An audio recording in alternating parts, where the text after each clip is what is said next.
Hello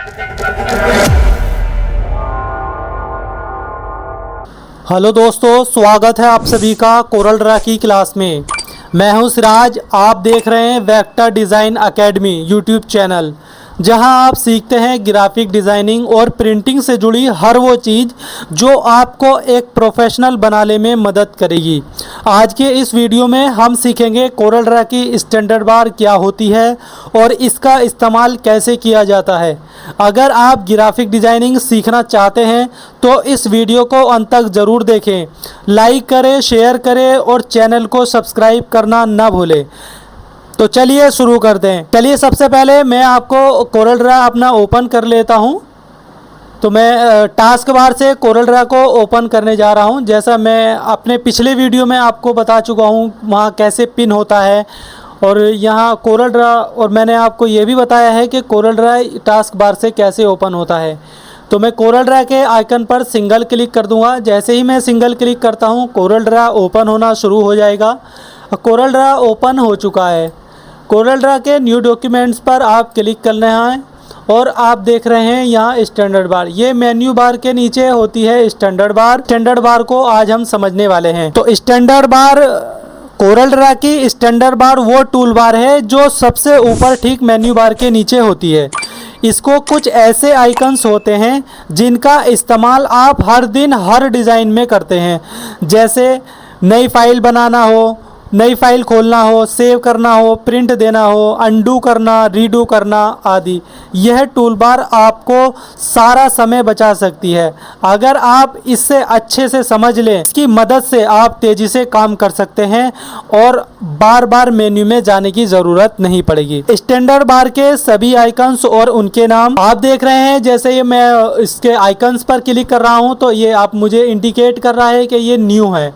control new, ये new का icons है। इसी के जस्ट बराबर में ओपन्स का आइकन आपको मिल जाएगा। सेव का ऑप्शन आपको जब एक्टिव मिलेगा, अभी ये हाइड हुआ है, तब आप इस पर कोई डॉक्यूमेंट आप बनाएंगे तब ये आपको एक्टिव हो जाएगा। और आप एक बार सेव कर देते हैं तो फिर से ये हाइड हो जाता है। और उसी के इसके आगे आपको मिल जाता है प्रिंट्स। प्रिंट का आइकन आप देख सकते हैं यहाँ। जैसे मैं आप देख रहे हो, ये प्रिंट का आइकन आप देखने को आपको यहाँ मिल जाएगा। उसी के बराबर में है कट। कट के बाद कॉपी, पेस्ट, और ये एरो जो राउंडेड एरो आपको दिख रहे हैं, लेफ्ट एरो जो राउंड है तो ये अंडू का चिन्ह है, और राइट की तरफ जो एरो बना हुआ है ये रीडू का आप चिन्ह देख सकते हो। नीचे भी लिखा हुआ आ गया है रीडू। और इंपोर्ट कंट्रोल आई, यानी नीचे को जिसका एरो है वो कंट्रोल आई का आपको सिंबल है देखने को मिल जाएगा। और एक्सपोर्ट यानी कंट्रोल ई, यानी ऊपर को उसका एरो बना हुआ मिलेगा। उसके बाद आता है पीडीएफ। पीडीएफ का आइकन आपको पीडीएफ लिखा हुआ भी मिलेगा और छोटा आइकन आपको एरो की फॉर्म में आपको मिल जाएगा। उसी के बाद में आता है जूम लेवल। आपका कितना जूम लेवल है, यहाँ से आप जूम लेवल को चेंज भी कर सकते हैं। फुल स्क्रीन से यहाँ से आप जो भी आपने डिज़ाइन बनाया है और आप चाहते हैं अपना केवल डिज़ाइन को देखना, तो यहाँ से आप फुल स्क्रीन पर क्लिक करके आप फुल स्क्रीन यहाँ से कर सकते हैं। और ये जो आप देख रहे हो ये इसमें से कुछ नहीं आएगा, वो मैं आपको आगे बताऊँगा फुल स्क्रीन कैसे करते हैं और वो कैसे दिखता है। यहाँ से आता है शो रूलर्स। ये जो आप देख रहे हैं ये रूलर कहलाते हैं। जैसे ये 21, 150, 150 ये रूलर्स कहलाते हैं। रूलर्स भी आपको मैं केवल यहाँ इस वीडियो में आपको इतना बताना चाहूँगा कि रूलर्स क्या होते हैं, और इनका यूज़ मैं वीडियो में जब हम वर्क करेंगे तो मैं आपको बहुत अच्छे से समझाऊँगा। शो ग्रिड, जैसे ही आप शो ग्रिड पे क्लिक करते हैं तो यहाँ पर आपकी पेज पर बॉक्सेस से बने हुए आ जाते हैं। तो अगर आप बॉक्सेस पर काम नहीं करना चाहते, अगर आप नहीं चाहते इन ग्रिड्स को, आपको फिर से इस पर क्लिक कर देना है। मैंने इस पर क्लिक कर दिया और ये आती है गाइडलाइन का चलिए मैं आपको यहीं बता देता हूँ। जैसे मैंने ये गाइडलाइंस ली हुई है और आप यहाँ से इसको सेलेक्ट करके डिलीट भी कर सकते हैं। और यहाँ से भी आप शो हाइड का ऑप्शन है, ये जो ऑप्शन देख रहे हो आप यहाँ से भी शो और हाइड कर सकते हैं। देखिए मैंने अभी डिलीट नहीं किया, हाइड के बस अभी मैंने हाइड किया हुआ। जैसे ही मैं शो कर देता हूँ तो ये शो हो गई। चलिए मैं इसको यहाँ से डिलीट कर देता हूँ। और उसी के आगे है स्नैप। स्नैप ऑफ, अगर यहाँ से स्नैप ऑफ करेंगे तो स्नैप ऑफ का बटन भी मैं आपको बता दूंगा। अब जैसे डॉक्यूमेंट ग्रिड बेसलाइन, ये सभी का यूज़ मैं आपको बताऊंगा। यहाँ ये आता है गियर का बटन, गियर्स के बटन पर कस्टमाइज़ करेंगे, ये भी सभी ऑप्शंस मैं आपको आगे सिखाने वाला हूँ। तो चलिए, आपने स्टैंडर्ड बार के टूल बार्स के आइकन्स को समझ लिया है। न्यू से क्या काम होता है। न्यू का जो यूज़ है एक नया पेज लेने के लिए है, ओपन पुरानी फाइल को खोलने के लिए, सेव अपनी बनी हुए काम को, अपने किए हुए काम को सेव करने के लिए है, प्रिंट जो आपने डिज़ाइन बनाया है उसको सीधे प्रिंट निकालने के लिए, कट कॉपी पेस्ट, जैसे हम MS वर्ड एक्सेल में वर्क करते हैं वैसे ही सेम कोरल ड्रा में भी कट कॉपी पेस्ट का यूज़ हम करने वाले हैं। अंडू, कोई गलती हो जाए तो उसको वापस लाना या फिर से कट करने के लिए इसका इस्तेमाल किया जाता है। इंपोर्ट या एक्सपोर्ट, दूसरी फाइल या JPG में सेव करने के लिए किया जाता है। जूम लेवल, डॉक्यूमेंट कितना बड़ा है, कितना बड़ा दिखे इसे कंट्रोल करने के लिए इसका यूज़ किया जाता है। अगर आप चाहें तो स्टैंडर्ड बार को कस्टमाइज़ भी करते हैं। कोरल ड्रा, यहाँ पर कोरल ड्रा की मेन्यू बार के साइड में ऊपर राइट क्लिक करके आपको यहाँ से कस्टमाइज़ कर सकते हैं। स्टैंडर्ड बार, हम स्टैंडर्ड बार के बारे में बात कर रहे हैं। ये अगर आप यहाँ से स्टैंडर्ड बार के बारे में बात करते हैं तो अगर आप चाहें तो कोरल स्टेटस बार को कस्टमाइज़ भी कर सकते हैं। राइट क्लिक करके कस्टमाइज़ में जाएं, जो टूल्स आपको जोड़ना है या हटा सकते हैं। सबसे पहले मैं आपको यहाँ राइट क्लिक करके दिखा देता हूँ। तो यहाँ से आप इसको कस्टमाइज़ कैसे करेंगे, तो कस्टमाइज़ करने के लिए आपको मैंने इसके यहीं पर ये जो ग्रे कलर का, इसी पर राइट क्लिक कर देना है और स्टैंडर्ड बार पर जैसे मैं क्लिक करूँगा तो ये यहाँ से हाइड हो जाएगा। मैं उसको फिर से लाना चाहता हूँ तो मैंने उसको इस पर फिर से इस पर क्लिक कर दिया तो ये स्टैंडर्ड बार आ गया। ये सारी चीज़ें मैंने आपको पिछले वीडियो में बताया है। तो अगर आपने अभी तक मेरे सारे वीडियो नहीं देखे तो आप एक एक करके सारे वीडियो देख लीजिए, तो आपको उनमें बहुत कुछ सीखने को मिल जाएगा। कोरल ड्रा में कोई भी डिज़ाइन बनाने में आपको परेशानी नहीं होगी। ये आज हम स्टैंडर्ड बार के बारे में बात कर रहे हैं। सबसे पहले बटन आता है इसमें न्यू का। जैसे ही आप न्यू बटन पर क्लिक करते हैं, इस बटन से आप नया डॉक्यूमेंट शुरू कर सकते हैं। न्यू डॉक्यूमेंट पर जैसे ही आप कंट्रोल N का प्रेस कर सकते हैं तो आपके सामने एक नया डॉक्यूमेंट आ जाएगा। जैसे ये पहले मैंने एक डॉक्यूमेंट्स बनाया है और एक दूसरा मैंने उस पर आइकन पर क्लिक करके मैंने इसको ले लिया है। मैं आपको फिर से एक और डॉक्यूमेंट्स लेकर दे देता हूँ। देखिए, जितनी बार भी आप इस पर क्लिक करेंगे उतनी ही बार ये एक एक फाइल इसकी नई बन जाएगी और यहाँ से भी आप एक पेज ले सकते हैं। दूसरा, आप इसका कंट्रोल N, जैसे ही आप अपने कीबोर्ड से कंट्रोल N प्रेस करते हैं तो आपके सामने एक वही सेम प्रोसेस जो कंट्रोल N के आइकन से स्टैंडर्ड बार से आप कर रहे हैं, वही सेम प्रोसेस आप देख रहे होंगे, ये आप देख रहे होंगे। और यहाँ अगर आप यहाँ से अगर आप नहीं करना चाहते, अगर आप फाइल में जाना चाहते हैं तो आपको फाइल के मेन्यू से भी आप कर सकते हैं। यहाँ से भी N, और उसके सामने आपको उसका शॉर्टकट भी लिखा हुआ मिल जाएगा, यहाँ से भी आप N कर सकते हैं। तो आपने बहुत अच्छे से इसको कंट्रोल N बटन को आपने समझ लिया होगा। नए फाइल ली है, मैं इनको यहाँ से रिमूव कर रहा हूँ। ये मुझसे सेव करने के लिए कह रहा है, बट मैं ये अभी ब्लैंक पेज है, मैं इनको सेव नहीं कर रहा हूँ, बट मैं इनको बंद कर रहा हूँ। यहाँ से मैं सारी फाइल को बंद कर देता हूँ और मैं केवल एक को रहने देता हूँ। दूसरा आता है ओपन। अगर आपने कोरल ड्रा में कोई भी फाइल बनाई हुई है तो यहाँ से आप ओपन कर सकते हैं। जो भी आप फाइल आपने डेस्कटॉप में या जो भी ड्राइव में आपने सेव की है तो यहाँ से अपनी बनी हुई फाइल आप ओपन कर सकते हैं। तो आप देखिए, मैं कोई कोरल ड्रा की फाइल ओपन करता हूँ। चलिए गाइस, मैं ये फाइल कवर मेरे पास बना हुआ है, मैं इस पर क्लिक करके और ओपन करता हूँ। देखिए, ये कोरल ड्रा की फाइल मेरी ओपन हो गई जो पहले से बनी हुई है। मैं इसको क्लोज कर देता हूँ। और आपने जो भी रिसेंट फाइल बनाई है तो यहाँ से आप उसकी फ़ाइल को ओपन कर सकते हैं यहाँ से उसके, और आप यहाँ से सबसे नीचे जाकर आप क्लियर का बटन भी आपको देखने को मिल जाएगा, यहाँ से क्लियर भी कर सकते हैं। जो भी ये रिसेंट फाइल आप दिखाता है तो यहाँ से अगर आप चाहें तो ओपन भी कर सकते हैं। कंट्रोल ये है सेव का बटन। सेव के बटन से यहाँ से आप जो भी आपने डॉक्यूमेंट्स आप ऑब्जेक्ट बना रहे हैं यहाँ से आप सेव कर सकते हैं।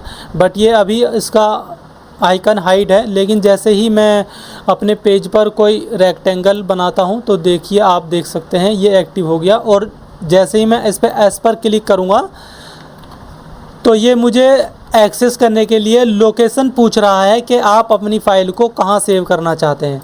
मैं अभी इस फाइल को सेव नहीं कर रहा हूँ, लेकिन चलिए मैं आपको सेव करके बता देता हूँ, वरना आप नहीं समझ पाएंगे क्या मैंने किया है।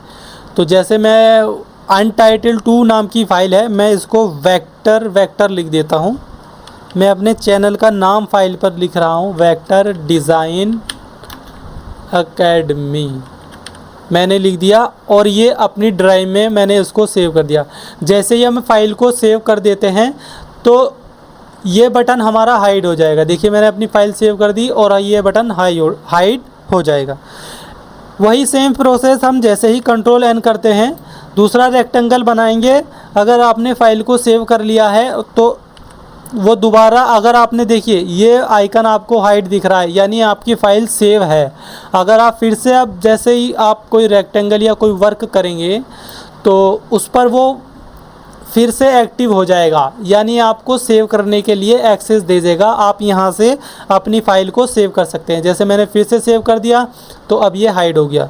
वही सेम प्रोसेस इस बार मैंने कंट्रोल एस से किया था, पहले मैंने उसको आइकन से किया था, इस बार मैंने कंट्रोल एस से किया है। फाइल मेन्यू से भी जाकर एस का प्रेस, जैसे ही आप वही सेम प्रोसेस आप इसका आइकन भी देख सकते हैं और कंट्रोल एस उसके सामने लिखा हुआ है।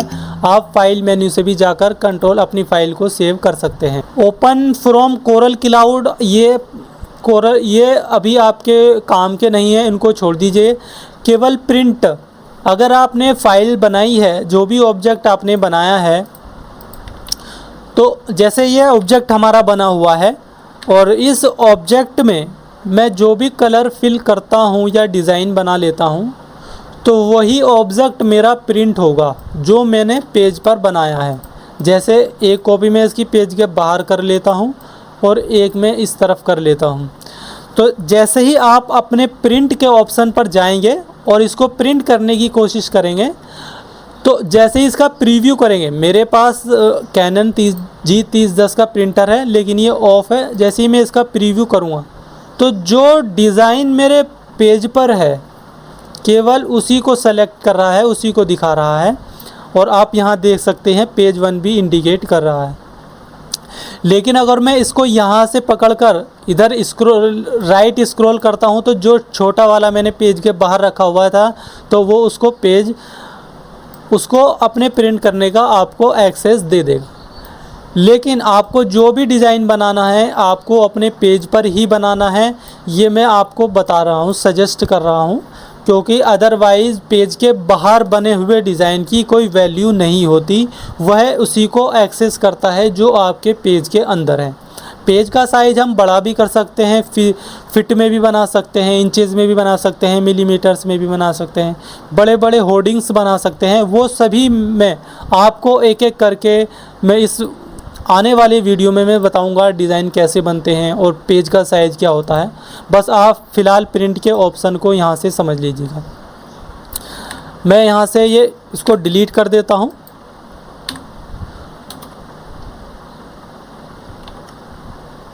उसके बाद आता है कट। अभी कट के लिए हमारे पास कोई ऑप्शन नहीं है। जैसे ही मैं कट कर दूंगा तो ये ऑप्शन एक्टिव हो जाएगा। तो चलिए मैं यहाँ से फिर से एक रेक्टेंगल बना लेता हूँ और मैं इसमें कलर दे देता हूँ सियान। जैसे ही मैंने इसमें सियान कलर दिया है और अब आप देख सकते हैं कि कट का ऑप्शन एक्टिव हो चुका है। जैसे ही आप कट के ऑप्शन पर एक्टिव करेंगे तो ये जो डॉक्यूमेंट है यहाँ से ये हट जाएगा, यानी कट हो जाएगा। जैसे ही आपने इस पर क्लिक किया और कट के ऑप्शन पर क्लिक करेंगे तो यहाँ से रिमूव हो जाएगा। देखिए मैं फिर से करता हूँ आपको कट। ये मुझे कट यहाँ से करने नहीं दे रहा क्योंकि मैंने इसका जूम लेवल थोड़ा सा ज़्यादा कर दिया। तो अब आप देख सकते हैं कि कट के ऑप्शन पर मेरा माउस का कर्सर है। मैं जैसे ही कट करता हूँ तो मैंने कट कर दिया और नया पेज हम लेंगे।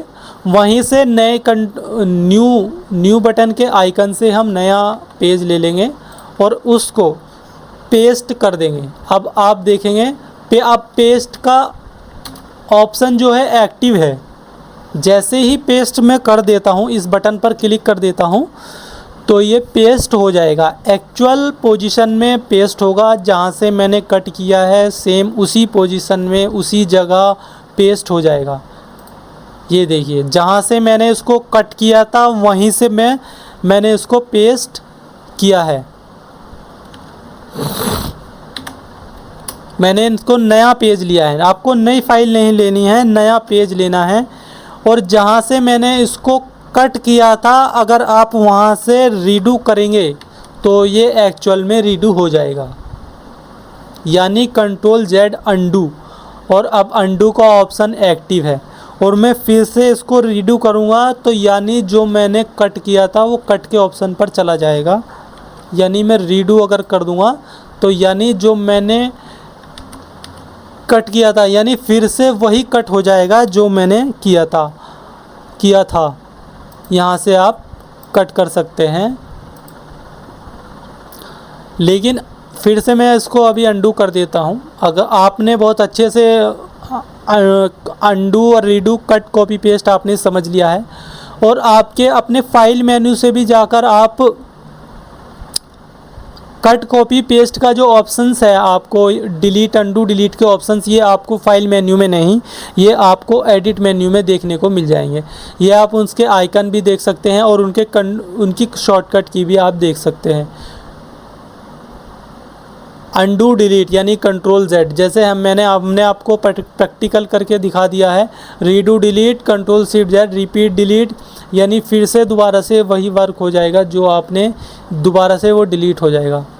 कंट्रोल एक्स, कट से कंट्रोल एक्स हो जाएगा। कॉपी से कंट्रोल कॉपी करेंगे आपको तो कंट्रोल सी से कॉपी हो जाएगा। यह सेम प्रोसेस आपने समझ लिया होगा। इसके बाद आता है इंपोर्ट। अगर आप अपनी कोई भी फाइल कोरल ड्रा में अगर आप कोई भी फाइल अपनी फाइल में इंपोर्ट करना चाहते हैं तो आप इस बटन पर क्लिक करके इंपोर्ट कर सकते हैं। मैं इस पर क्लिक करता हूं। जैसे ही मैंने क्लिक किया है और ये अलमीरा वाला मेरे पास एक डिज़ाइन बना हुआ है, आप इस पर क्लिक करेंगे तो इंपोर्ट आप देख सकते हैं। इंपोर्ट का बटन आपको यहाँ देखने को मिल जाएगा। जैसे ही आप इस बटन पर क्लिक करेंगे तो जो फाइल मेरी पहले से बनी हुई थी, मेरी करंट फाइल में इंपोर्ट हो रही है। तब तक ये प्रोसेस करेगा, तब तक मेरी फ़ाइल इंपोर्ट नहीं हो जाती। और आपके सामने जब फाइल इंपोर्ट हो जाती है तो कुछ इस तरह का आइकन्स बना हुआ आ जाएगा, जहां आप इस पर क्लिक कर देंगे। जैसे ही मैं पेज के इस पर क्लिक कर देता हूं तो आपको यहां ये देखने को मिल जाएगा। क्योंकि बड़ी फाइल है इसलिए ये लोड ले रहा है। और मैं अब आपको इसको फिट विंडो करके दिखा देता हूं। अब जो मेरी पहले से फाइल ये बनी हुई थी, अब यहाँ से ये फाइल हमारी इंपोर्ट हुई थी, अब इसको हमने फिर से डिलीट कर यहाँ से हमने इसको हटा दिया है। और इसी फाइल को, और अगर मैं एक्सपोर्ट करना चाहूँ, एक्सपोर्ट यानी इसकी जेपीजी या पीडीएफ बनाना चाहता हूँ, तो आप यहाँ से एक्सपोर्ट, जैसे ही आप एक्सपोर्ट के बटन पर क्लिक करेंगे तो यहाँ आपको कुछ ऑप्शंस देखने को मिल जाएंगे। जैसे जेपीजी, यहीं से आप पीएनजी फॉर्मेट, जो भी फॉर्मेट आपको चाहिए यहाँ से आप सेलेक्ट कर सकते हैं। आप यहाँ से पीडीएफ भी सेलेक्ट कर सकते हैं, पीएनजी भी सेलेक्ट कर सकते हैं। यहाँ पे आपको पीएनजी का ऑप्शन मिल जाएगा। पीएनजी, ये रहा पीएनजी, पोर्टेबल नेटवर्क ग्राफिक। जैसे ही आप इस पर क्लिक करेंगे, मैं पीएनजी कर देता हूँ, डेस्कटॉप पर सेलेक्ट करना है लोकेशन और एक्सपोर्ट पर क्लिक कर देना है। जैसे ही एक्सपोर्ट पर क्लिक करेंगे आपके सामने ये इसका प्रीव्यू आ जाएगा, इस पर क्लिक कर देना है।